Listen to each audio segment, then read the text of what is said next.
இது பாருங்கள் ஃப்ரெண்ட்ஸ், இது பயங்கரமான க்ரியேட்டிவாக செஞ்ச ஒரு வீடியோ. ஒரே சிரிப்பாக இருக்கும்னு நினச்சிக்கோங்களேன்.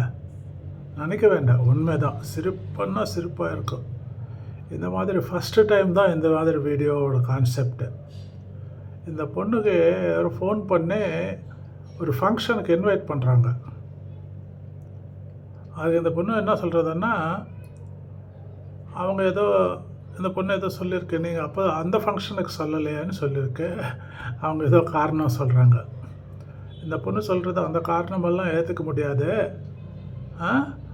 நான் கொஞ்சம் யோசிக்கணும், அதனால் நான் உடனே நான் வருவேன் வரமாட்டேன்னு நான் கன்ஃபார்ம்டாக சொல்ல முடியல, நான் யோசிக்கணும், ஆளு விடு அப்படின்னு சொல்லி ஃபோன் கட் பண்ணுறான்.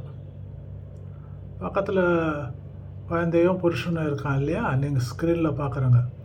புருஷன் கேட்குறான், யாருடி அப்படின்னா. என்னாச்சு அப்படின்னு கேட்டான் ஃபஸ்ட்டு. இல்லை, அவங்க 60ஆம் கல்யாணம் ஃபங்க்ஷனுக்கு என்ன கூப்பிடுறாங்க, வர சொல்லி இன்வைட் பண்ணுறாங்க, அதுதான் நான் யோசிக்கணும் அப்படின்னு சொல்கிறேன். இதை பாரு புருஷா, அவங்க என்னை அவங்க கல்யாணத்துக்கு மட்டும் கூப்பிடல, 60ஆம் கல்யாணம் கூப்பிடுறாங்க, 60 வருஷம் கழிச்சு.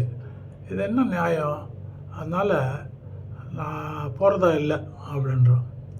புருஷன் கேட்க, யாருடி அப்படின்னா. யார்? எங்கள் தாத்தா பாட்டி தான் அப்படின்னு சொல்கிறான். தாத்தா பாட்டியோட கல்யாணத்துக்கு இந்த அம்மாவை கூப்பிடலையா? இப்போ 60ஆம் கல்யாணத்துக்கு கூப்பிட்டா இவ யோசிக்கணுமா, போகணுமா போகக்கூடாதான்னு.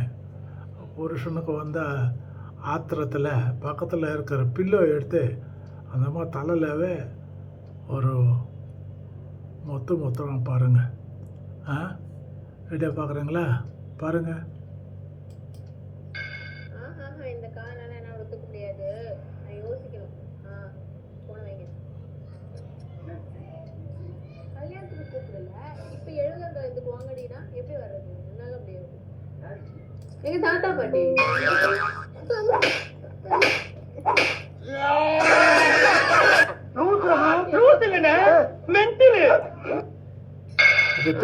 இந்த காரணம் என்ன ஒத்துக்க முடியாது, நான் யோசிக்கணும். போன வைங்க. கல்யாணத்துக்கு கூப்பிடல, இப்ப 70 வாங்கடினா எப்படி வர்றது? என்னால முடியாது. எங்க தாத்தா பாட்டி.